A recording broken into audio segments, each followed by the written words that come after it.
Do we? Yeah, it was all right. Here we go. Hey, welcome into another episode 2 of Halos in the Infield with your hosts, Todd Fox and Fernando Mania. oh yeah, there he is, Fernando live in the flesh. Not in the studio yet, but we'll be here soon. And then for now, we're doing this thing via Zoom, and then you can see us over on YouTube, or you can catch us over on Anchor, Podbean, Spotify, all that stuff, because we were just getting this podcast going. So with that being said, where are we going to catch up Angel fans on where this team is right now? We're in the middle of the week right now, so we can just go ahead and kind of recap how the Open Series ended, and B, where we are today. Absolutely, because when we got on last, it was they were just in the midst of losing a game to Oakland. We just came on right after that, the game 1 of that series, and unfortunately, the following 2 days followed suit. They took 2 on the chin. They lost 8-4 and 8-5, in almost similar type fashions, with the exception of one just being more ridiculous than the other. And it just goes to show you that I was going to put together something as far as all the times that Oakland has just dominated the Angels, whether Angels have had winning seasons or not, and the frustrations of sometimes us forgetting as Angel fans. Houston's been in the limelight a lot. A lot of Angel fans kind of like push their attention to them, or they kind of hate Seattle for some stuff in the past, or they hate Boston for some stuff in the past, and obviously hate the Dodgers. But our true rival, if you think about it, is Oakland. How do you feel about that, with Oakland just being the way they are, and how they tormented us? Well, I do have one question first. So you said, you were thinking about making a video of all the times Oakland's dominated us. How long can the video be that YouTube lets you upload? Well, how long? Isn't there like a certain time limit? They're like, ooh, we have to make like a part 3, 4, 5. And I hate that. The Angels kind of suffer from like that thing where I don't know if they have a one specific rival. I just think we have like a ton of mini rivalries, or because our seasons are always so inconsistent, like this person or this team's a bigger rival than that team. Agreed. And then the next year it totally flips. Agreed. Like I feel like our biggest rival kind of has always been the Dodgers, and it's because we're viewed as like they're little brothers. Mm-hmm, mm-hmm. I'll put air quotes around that for those of you guys who are listening to this and not watching. Yeah. But, I division-wise, personally, I'd say the Astros because I hate the Astros. But, I also hate the Athletics. Yeah, I think you hit on a lot of good points right there, because obviously geography-wise, the Dodgers are hated. We always everyone has. If you're an Angel fan, you have someone close to you, a relative, family member, spouse even, or best friend that's a Dodger fan. It just happens, and there's always that back and forth that we've had. And with the exhibition season last year, them still not being over the Houston thing, there's that contention between Angel fans. We like to rub it in their face. We won 162 in 02, and we've had our chances since then. They haven't really won since 88, 89. So long story short, there's always that talking point with the Dodgers. Oakland fans aren't as prevalent. They're not relevant. They're not down here. They usually come out of their closet around August and September, and then they're in full form, and then they blow it in the playoffs, because we haven't seen them do a World Series run in a very long time. But the fact is, they're just always there, and they're always going to be that team where you can look at the lineup and be like, damn, they're really unless you're a baseball fan, you could be like, okay, Olsen's scary, this guy's scary. But for the most part, if you're a casual Angels fan, you look at Oakland's lineup and you're like, you know what? I know more guys in Houston's lineup. I know Altuve, I know this guy, I know that guy. But when it comes to Oakland, you're just like, they're just a bunch of guys. You know what I mean? But then they do worse damage to you than Houston would. Yeah, that's kind of always been Oakland's thing, right? They're just kind of always the team full of the guys that nobody wants. And, we're essentially thrown in the waiver wire, as I call it, the dumpster. And somehow, all of a sudden they go to Oakland and this guy's a stud. Who knew? Yeah. But, it also happens where sometimes where they don't do well in Oakland and they leave. Look at Max Muncy, right? He wasn't that great in Oakland. Just an average player. Now he's, a much better Dodger. So, the Athletics don't always hit. But, I can think of one person who didn't and a ton of people who do. So, You know, I mean, for any of you guys who have seen Moneyball, you hear him say like, "Oh, we're going to teach them how to play Oakland Athletics baseball." And I think the one thing that's always worked for the Oakland Athletics is they have a brand of baseball. Yep. They do. Yeah, I don't know if I could describe it, but any real baseball fan, anybody who always watches, which I'm assuming everyone who tunes into this show is a hardcore baseball fan. You know, you guys know that Oakland has just kind of always been that team who's always somehow developed these players, and they have a very specific guy who they look for in a very specific role. The Angels haven't really had those kind of guys. They get a bunch of stars and they kind of hope that, or at least big names, and just kind of hope that it works. And, you know, this isn't baseball anymore. You need to develop guys. Yep. That's why I always say, you know, we need to cheer for these young guys, because those are the guys who are going to let you win. And I mean, if you don't believe me, look at teams like Oakland. And granted, they haven't won anything major in a long time since what that big earthquake. Yeah, the earthquake in California. Yeah, 80. I think it was 89. Yeah. Yeah, I wasn't alive, but no, I look at it this way. You hit on a lot of good points again, because again, they have a way of doing things. And if you watch Moneyball, like you brought up, Brad Pitt was in that room with all those scouts, as you saw. Do you think the Angels have a room like that with scouts that are that devoted, or at least on the same page with their general manager? I mean, we can't say it this year, but other years, I would say that's false. It's not anywhere close to what Oakland has done. Oakland, like you said, comes out, they have their player, the type that they want, and they always cash in on it, because they'll see a guy in the 4th round that they think could be a 1st round. You know what I mean? Like, that's their 1st round guy in the 4th round, because they're like, oh, that guy's better than anybody ahead of him. And most oftentimes, like you said, they freaking hit on it. And they're always got good pitching, good defense. There are a lot of no-namers, guys who are willing to sacrifice, guys who are willing to hit the other ball, the ball the other way. It's just not – I don't see too many egos on that team. And they're well managed as well. It's different when it comes to the postseason, but I wish the Angels had that way about them too, because I think we saw it the remaining 5 years of Socha's contract. It was apparent that the team and the game had passed him on. It was about analytics, and the Angels never changed. And I think for that reason, when they finally did, they're years behind the process. Absolutely. And, you know, it became more and more obvious as time went on. And obviously the whole thing happened with Jerry DiPoto. And, you know, it just progressively got worse and worse. I mean, I don't think we've ever seen the organization worse than when right after Jerry DiPoto left and right before Mike Scioscia got fired. It was that first Billy Epler year, man. This team, you know, it wasn't even the team itself, because the Angels, I think, were still competitive at that point. Mm-hmm. It was just everything else. It was like from AAA down, man. You had David Fletcher and nobody. That's true. And, you know, do you think a team like Oakland would let that happen, where they literally have nobody but, you know, like maybe one guy they're looking forward to? No.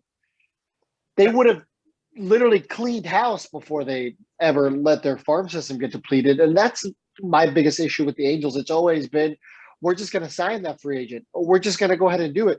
And because we kept, you know, signing all these free agents, you kept missing out on your 1st round pick, which to some people is like, oh, you know, whatever, you know, having this guy is worth it. Having CJ Wilson's worth it. Yep. You know, at the time it was a pitcher. People really wanted a pitcher, and we finally got one. Was it worth it? Yeah, I know. I don't think so. Go ahead. Oh, no, go ahead. I was just saying, hold on, my lights changed right there. Yes. Yeah. The thing I get from Oakland is this: that their owner is always talked about being cheap, right? I think you can only make so much money in a big stadium like that. There's not much going around it. He's always threatened to leave, but he's also put the money that he has into, I mean, no owner is perfect in baseball, but I think he does everything as far as organizational wise to keep it afloat, to keep it good, to keep it top notch, and to keep that team competitive every year. He's done his job as an owner. I think where the city has failed him up in Oakland is the fact that they don't want to build a stadium for him. They don't want to privately fund it. But then again, look what happened with the Padres when they were the one team that got the help from the city. Look how it's revitalized everything down in San Diego. The Gaslamp District is the Gaslamp District because of that. Petco Park. Petco Park has revitalized downtown San Diego. If Oakland was smart and used some of their money to build a nice stadium for Oakland, Oakland would help itself to regenerate itself in the downtown area. Because when you go to Oakland, I don't know if you've been up there or not, it's a dump. There's really nowhere to park. More often than I care to admit. Yeah, there's nowhere to hang out over there. It's just a stadium by itself. It's really out of place. It's really run down. They could do a lot better, and they just haven't supported Oakland. So at this point, even though I hate the Oakland A's, I would hate for them to leave Oakland. But at this point, I'm like, to hell with it, dude. If they want to move, let them move. Who cares? They go to Portland, they go to San Jose. They're going to be freaking in their division anyway. I mean, I don't know, man. I've been to Oakland enough times to know that Oakland's a minor league city. It's all it ever has been. It's all it ever will be. They're not capable of sustaining a major league franchise. I went there for opening day in 2017 and 2018 because the Angels opened up there. Mm-hmm. And both years on opening day, there was 15,000 and 16,000 people. That's pathetic. For each respective year. And it was 2017. I also went to the second game. I was there with my godfather. Mm-hmm. And the second game of the year, I swear on everything, the attendance was just under $3,000. I promise I'm not under exaggerating, over exaggerating, whatever, just under 3,000. Because I asked an employee, because the attendance was like, announced at like 14,000, which is still embarrassing. Yeah. And I told the lady, there's not 14,000 people here. She's like, no, there's just about 2,000 and something. Well, that means they're paid. Those tickets are paid by season ticket holders and stuff. Yeah. But yeah, that's not the gate. The paid part. In all fairness, the Cleveland Cavaliers were playing literally next door in the finals against the Warriors. Okay. So I'll give them a free pass for that. But I mean, come on, man, 3,000 people. Do you think you'd ever see the Big A with 3,000 people? The lowest, you'd barely see the San Bernardino 66ers with 3,000 people. Exactly. The lowest I've seen the Angel Stadium when I was a kid was 13,000, and that's when they were really bad. They were brutal back then. But they have an excuse for the 13,000. But for the most part, Anaheim fans have been good. But let's get to the Angels. We talked enough about the Oakland A's.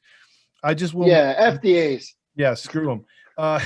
But they did us a number the other night. I mean, being up 4-2 and then losing the game 8-4. It was very depressing. The Angels scored often early, but there was nothing after that. They kind of just flipped a switch and let their bullpen ride on it. Took out a pitcher a little too early, in my opinion, and then the bullpen just served it up. The night before, almost the same story, just a different outcome on how Oakland did it. 2 losses in a row to Oakland, coupled with the one that we covered on the other show. A sweep was a worst-case scenario, bro. And now this team goes from potentially getting within striking distance or at least gaining a game. Now you're sitting back as of we speak tonight with a win over Detroit, 8.5 out. You're literally staring up at a mountain. I alluded to that in the pregame show before the final game of that Oakland series, and I said being down 7 games is significantly different than being down 9 games. Absolutely. And they lost. And I had hope because at that third game, they came out guns blazing. They were going for it. Mm-hmm. They were taking extra bases. I mean, Max Stassi went from second home. Yeah. I love that. You know what I mean? You got to make those plays, especially when you're losing. Force a throw. In that case, they were winning. They were winning in that moment. But you know what I mean? You're losing the series, so you have to be aggressive. So I like that. They brought the energy, but it just died. Yep. I don't think Griffith Canning pissed as bad as the numbers might indicate. It wasn't his best game, but it wasn't horrendous. We've seen worse. And I think the hook, the Madden hook, was in there a little too early. I think you got to let him battle through shit. I'm not. Look, we've said it on the post game. There's a time and place for certain analytics to be in place.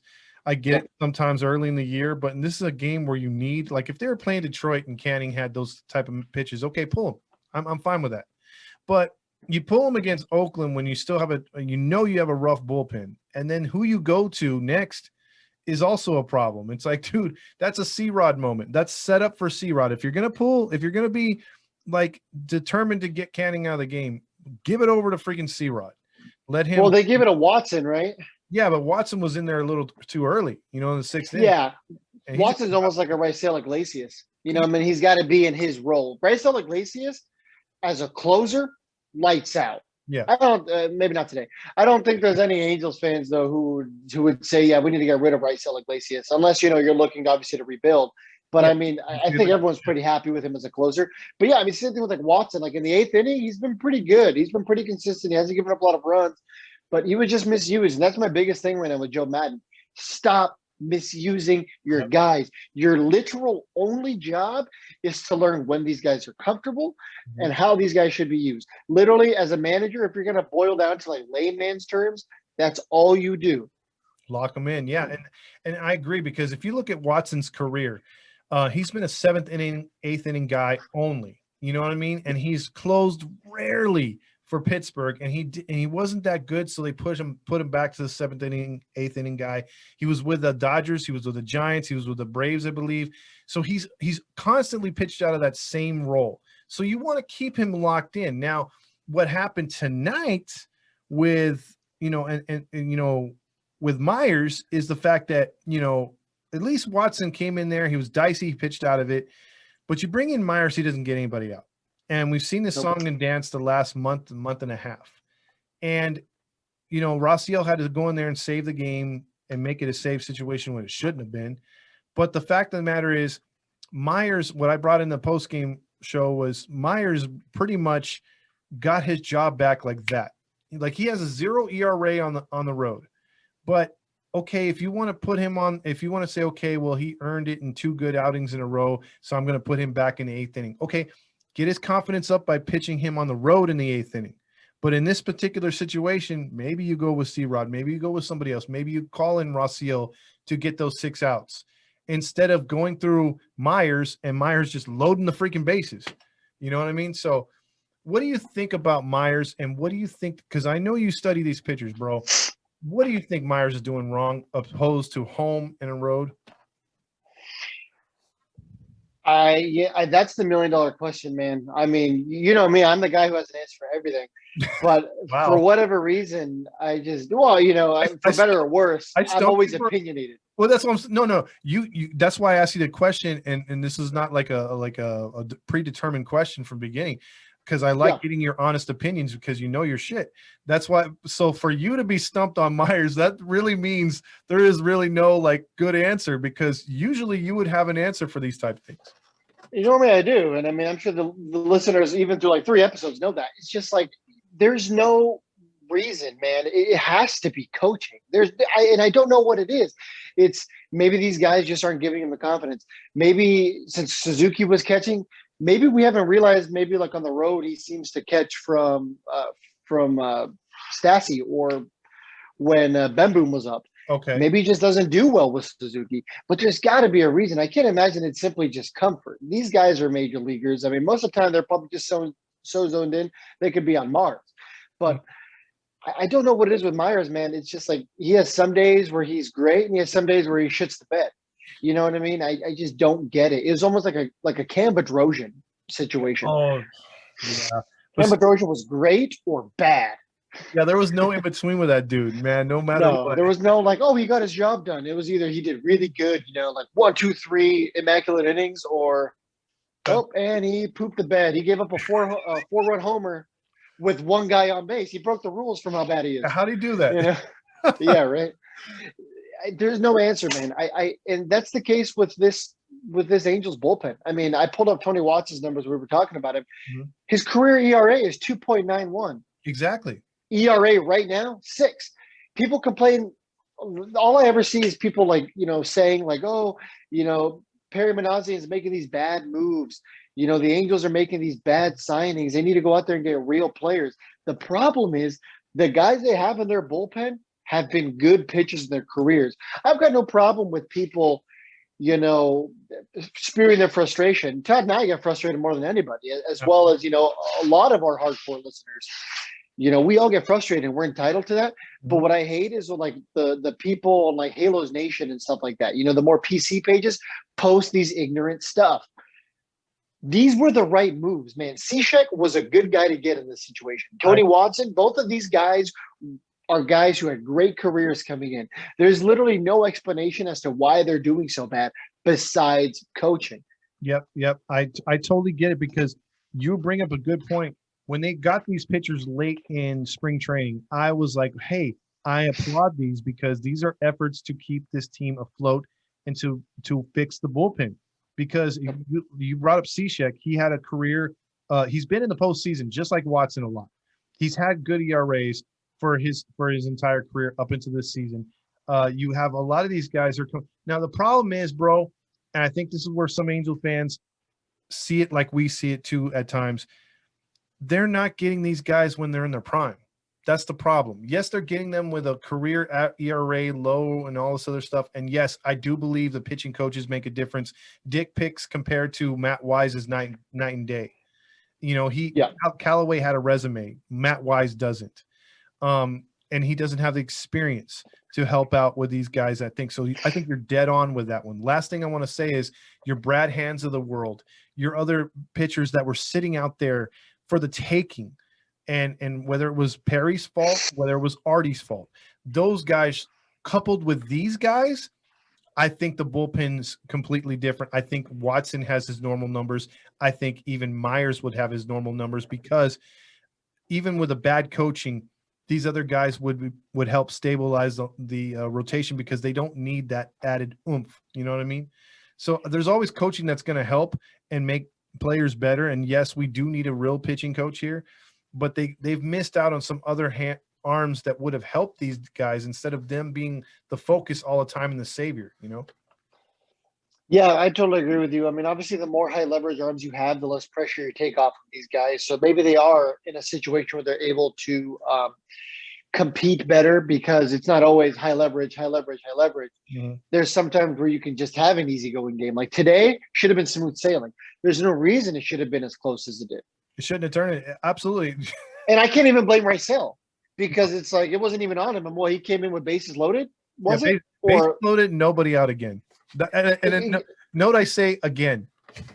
Yeah, I mean, this happened where he got the was it 6-out save a couple of weeks ago? Yeah, like a week or two ago. He didn't allow a run or a hit. So that's what I'm saying. So I really don't blame him for today. Mm-hmm.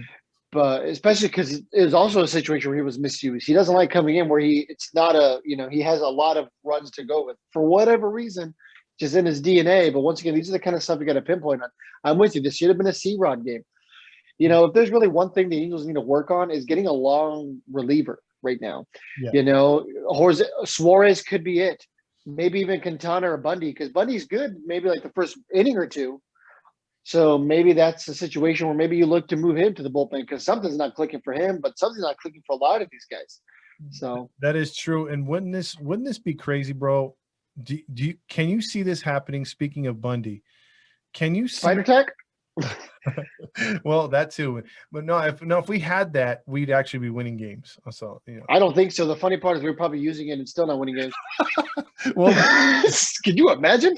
Oh my God, they'll be like, "Hey, the Angels are cheating the most," and I'll be like, "How?" I'm just like, huh?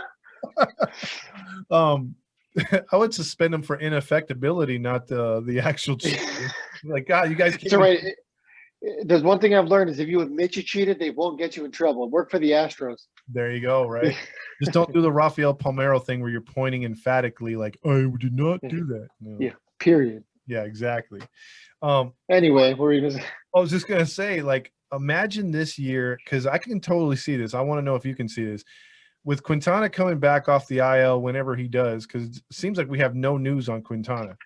But when he comes out, and Bundy continues to struggle, what if Suarez slides into the rotation, and then you have Sandoval, Suarez, and then I know C-Rod won't be ready this year, but what if Packy or freaking Detmers come in?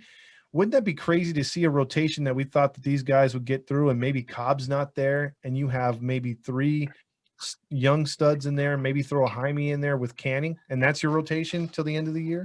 Can you see that? I'm okay with I'm absolutely okay with that. I mean, as of right now, guys like Andrew Heaney have been pitching really well. He's one of our best starters this year. My bad, yeah. So maybe they Perry makes hard decisions. Like, you know what, we should trade Heaney right now while we can. We have a lot of prospects right now, so maybe we could trade guys like Bundy for whatever he's worth. I mean, table scraps at this point.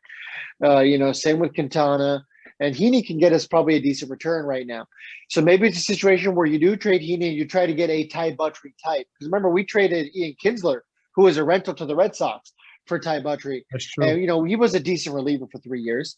So, we need a guy like that, because that also goes back to A, rebuilding for next year, and B, or I guess retooling, because it's not a rebuild, but you'd also be working with your bullpen for next year. That's true. I've talked with a couple of guys in the group chat about, maybe the Angels having to go out there and make some move for guys like Marquez or John Gray. But that's once again, if this is more of a long-term thing, Marquez would be more of a long-term answer, and John Gray would maybe be an extension candidate. But, they really have to decide what they want to do. Honestly, I'd be in a situation right now where we're not buyers or sellers. We're kind of doing both. We're selling whoever's going to give us something back. We're also going to try to compete. Yeah, because I could see us competing with or without Heaney, because you still got Ohtani on the rotation. But it would be Cobb would be another wild card if he were to get his stock up. There's a few other guys that you could look at Upton too if he continues to hit out of the leadoff spot. These are tough decisions that it's going to be so interesting. I'm with you on that. When it comes to the trade deadline, I'll be like, okay, what exactly are they going to do? Because I just have this funny, sneaky feeling that Perry's going to pull something that we're just not, like, pleasant surprise or two that we're going to be like, oh my gosh, what a good move. Or I agree. maybe it's going to be one of those where we're like, what the hell is he doing? But then by the end of the season, if we see that player here or in the minors tearing it up, we're like, okay, I got it. You know what I mean? It's going to be one of those. Yeah, I was saying that I'd really like to see a guy like Jeremiah Jackson, who's a shortstop. I think he's our 4th overall prospect. He's 3rd or 4th. He's high up there. Trade him to the Rockies for Marquez, John Gray, and Trevor Story. In exchange, obviously, we're going to have to give a little bit more than Jeremiah Jackson, but we could probably give, a lower prospect, and then maybe even Jose Iglesias, because he'd be able to be their stopgap shortstop. We'd be able to offer Trevor Story a qualifying offer for next year, see how he does next year, and then maybe give him an extension if he does well with that qualifying offer. So you'd be able to take care of shortstop for the rest of this year and next year. You'd be able to get a pitcher we have control over for a little bit, and then if John Gray does well, you can extend him. I mean, that's like one move that you can almost immediately rebuild your starting rotation. Absolutely. Get a good shortstop, Mm-hmm. and we're kind of Artie gets a position player, which he loves. Yeah, he loves position players. Even though I would say for the first time, if Stassi continues his hot streak, we don't need a catcher for next year. We could ride with what we got, and then either go from within, which we don't have much. I would say get a part-time player or just go full on Ward as a backup, because I don't know where else you'd put him. We've discussed Matt that. Matt Dice has been catching in AAA, so and he's actually been hitting. Now, a guy that you were mentioning in a trade, or we could package in that Colorado deal, would be a Theis or would be a Renifo, because he's under. If he's stock, he was tearing it up with Salt Lake before he got called up. So yep. The thing is, if he's hitting up here auditioning good while guys are injured, his stock only rises too. And trust me, we tried to trade him last year. So yeah. We'll see. So yeah, I mean, maybe a Jackson and a Rengifo to the Rockies, because I'd like that move a lot. And then you can trade Jose Iglesias to whoever else. The Yankees are looking for a shortstop. I never want to help them out, but I mean, if they'll give us a bullpen arm, at least for next year in return, I'd make that move 100 times. I would too. And you know what? You can get something really good for him, because obviously he's had a few more errors than we've liked this year. But for the most part, he's a solid ass shortstop. He's really good, and he makes good contact. Very, very underrated with his power. He's got some home runs. So yeah, he's going to be a guy, especially on that 1-year deal, where a lot of teams are going to look at him, and it's all about what Perry can get in return. So I do have faith in Perry, even though this is his first year. I think that he's going to make a move that's really going to, or two, or maybe hopefully 3, that really get us hyped up for either the final months of the season to either make a push, or to just be like, hey, you know what? It just didn't work out this year. Injuries galore, blah, blah. And let's shoot for next year. Next year looks promising as hell. So, and like you said, if they make that trade to Colorado, dude, that really establishes this team, because I feel those guys out of Colorado in a pitcher's ballpark for the most part, Anaheim Stadium, they're going to change their careers around. That's why a lot of people were saying, well, why do you want the guys from Cincinnati? You know, they're not having the greatest years. I'm like, because sometimes a change of scenery makes all the difference. Absolutely. I mean, that was the argument last year with Dylan Bundy before this year, right? Like, oh wow, he left Baltimore and he's so good all of a sudden. Yeah. You know what I mean? So I mean, even if we can get one good year out of these guys, then hey, whatever. I mean, we're supposed to play the Dodgers next year in the World Series, right? Yeah, we got to be ready for them. Yeah, exactly. So yeah, I mean, as of right now, we have no reason to not trust Perry. I mean, there's a couple of the moves I've scratched my head on, but that he's made. But at least I've understood the thought process, and at least he's tried. You know what I mean? You got to get rich or die trying, right? From words of 50 Cent. I agree. And real quick, did you ever have these kind of thoughts in the first? I mean, look, Perry's only been with the team, a few months now. Yep. Did you ever have these thoughts with Epler? Because I couldn't get a good read on him at all.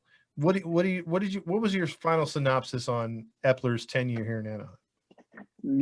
I talked about this with one of my buddies, and I'll admit I was probably a bigger Epler guy than most. Mm-hmm.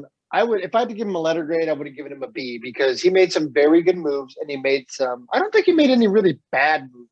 I mean, let's go back to 2016. We signed Tim Lincecum.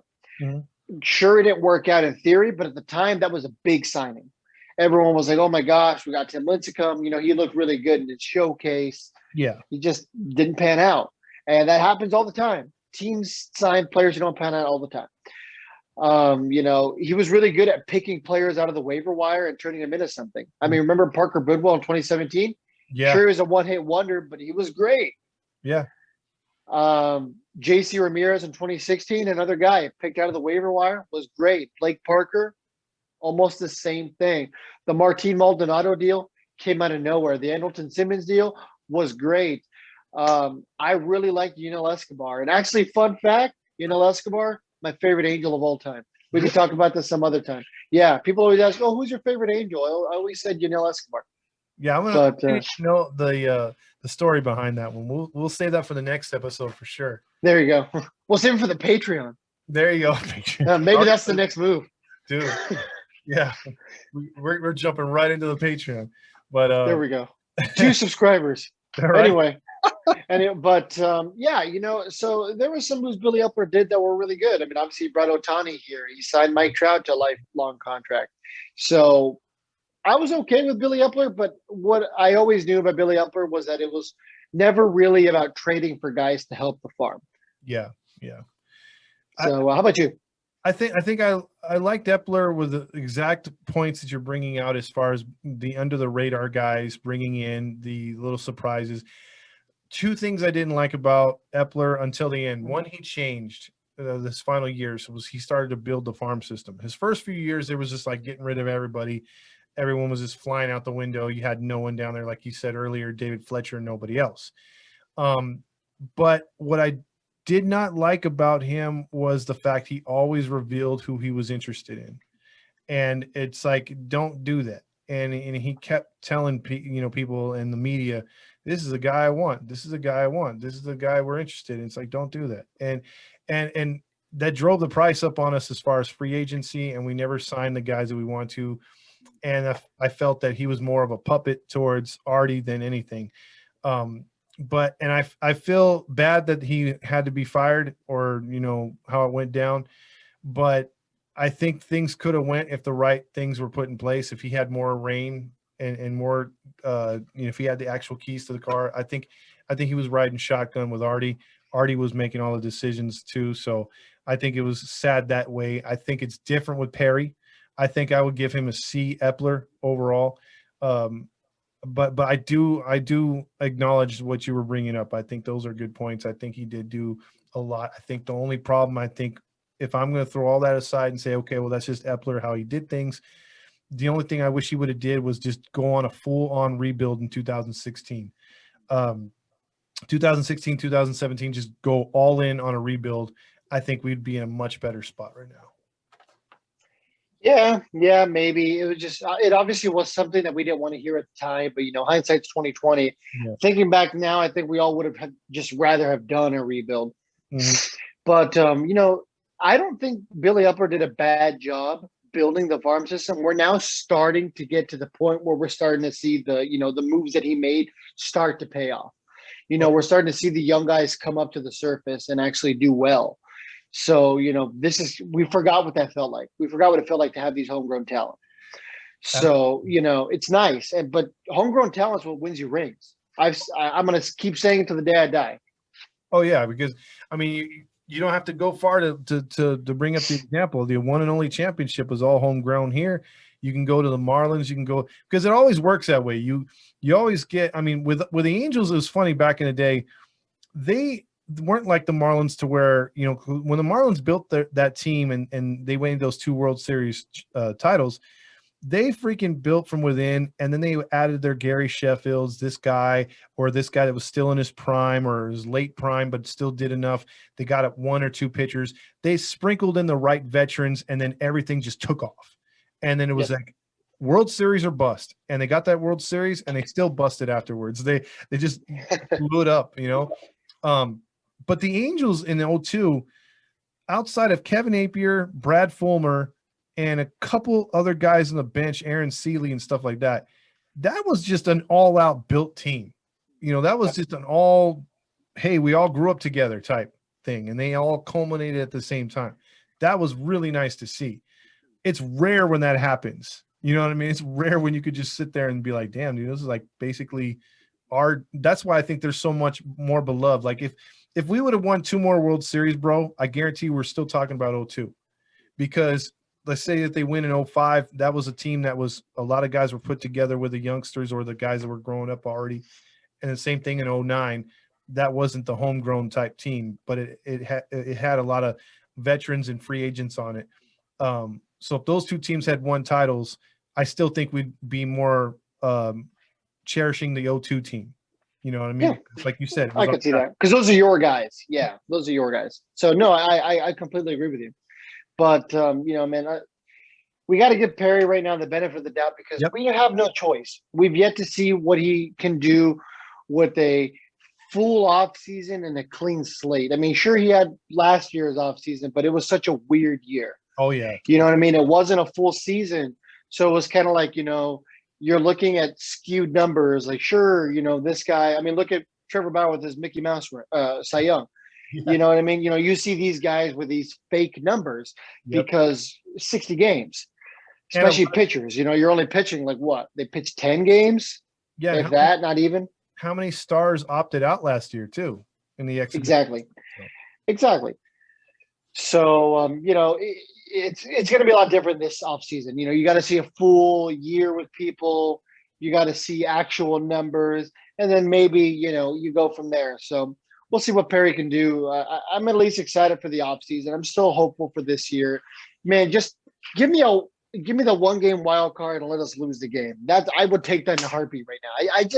We just need to get back there just one time. Next year we'll worry about really contending, but this year just get there. That's all I ask. bro, I'm so with you. I've said that the last 3 years. So, and I thought last year, yeah, I'm right there with you. I just dip our foot in the pool to see how warm or cold it is, and if we're out, then we're out. I don't care. Let's just attempt it. You know what I mean? So I'm right there with you. I feel you on that one. Will say one thing about Perry, and I will agree. We have to give this guy a benefit of the doubt.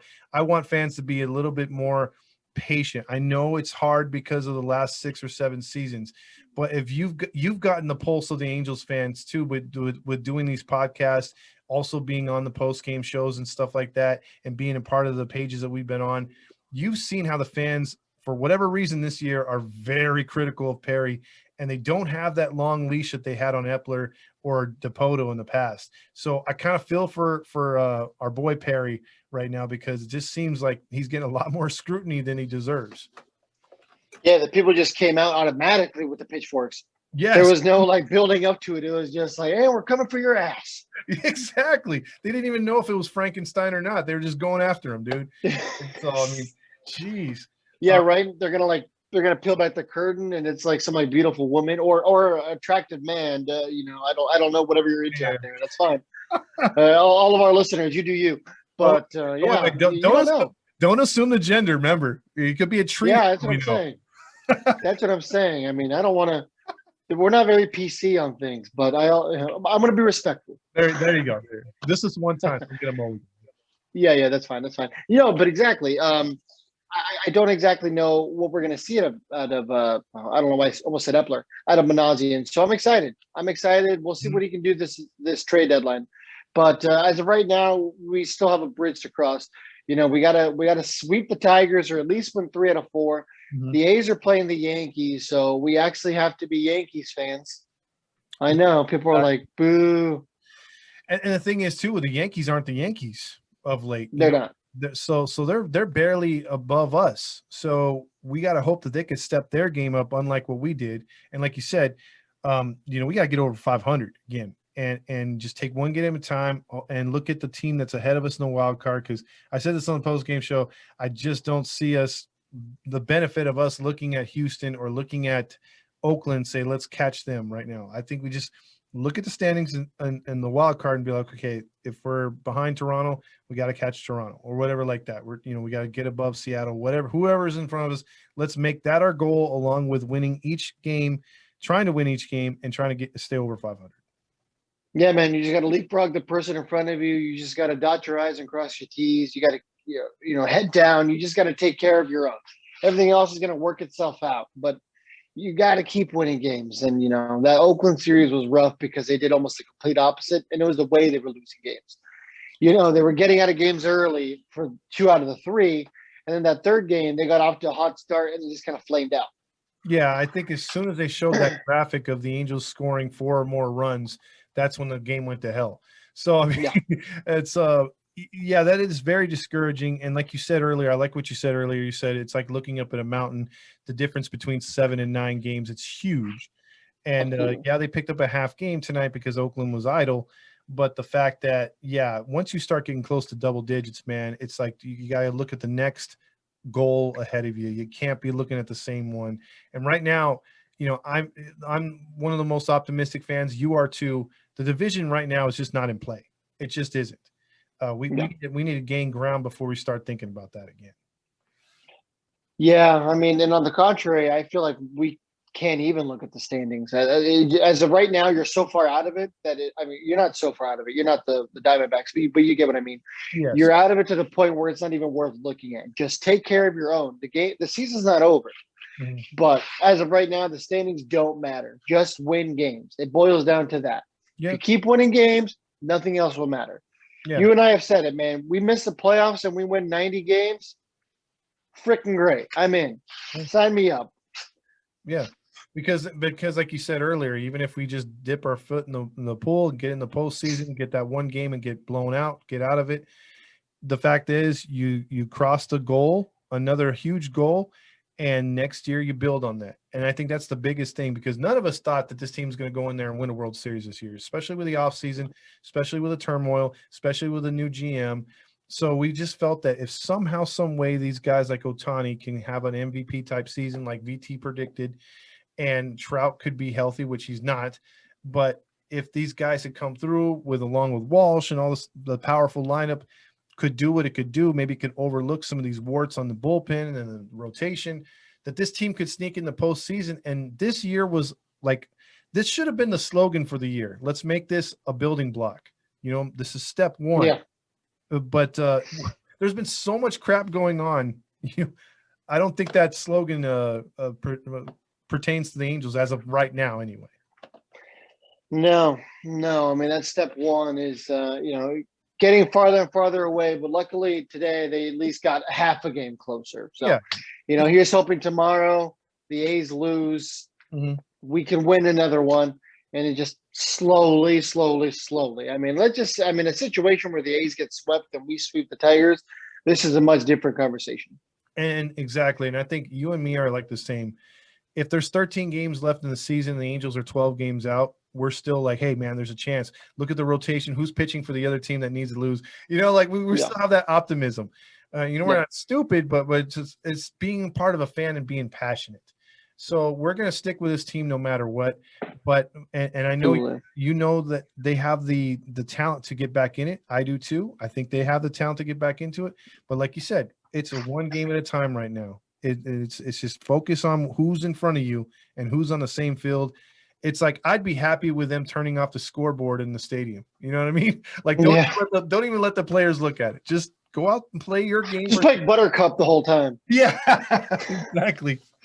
Don't even have the commentators. That way they don't. They can't even go to the dugout and check the score. Just play Buttercup between every inning. There you go. There you go. That way they can't even be like, "Oh, it's the Smile Generation game. It's the second inning." Yeah, That doesn't matter. I wonder which baseball the ball is bouncing underneath, or Yeah. so Nope. None of that. None of that stuff. exactly. Just go with the Buttercup. Exactly. Okay. But yeah, no, I mean, we'll see what happens. Especially, we'll probably know a lot more about this season the next time we have our podcast. Because Absolutely. a whole week away. I mean, a lot can change in a week, and at least by then we should hopefully know what we're going to be doing with the wild card. And watch, we'll be in the exact same position. Like, oh, the Angels are 5 games out, and they they split the series with blah blah blah. Well, let's just hope they can take care of Detroit, and then the next big test is going to be is going to be the Giants, the Yankees, and the freaking Rays, who absolutely embarrassed us here at the Big A. So you look at that, and I'm hoping that they show up better against those teams than what they did to Oakland. So if they do, maybe we are talking a lot more optimistic. Maybe we're saying, hey, they're a couple of games closer, and we can have a better feel on what Perry's doing. But then again, it'll be different because I don't think we're going to know what Perry's up to. I don't think he's one of these guys that's going to be revealing what he's got.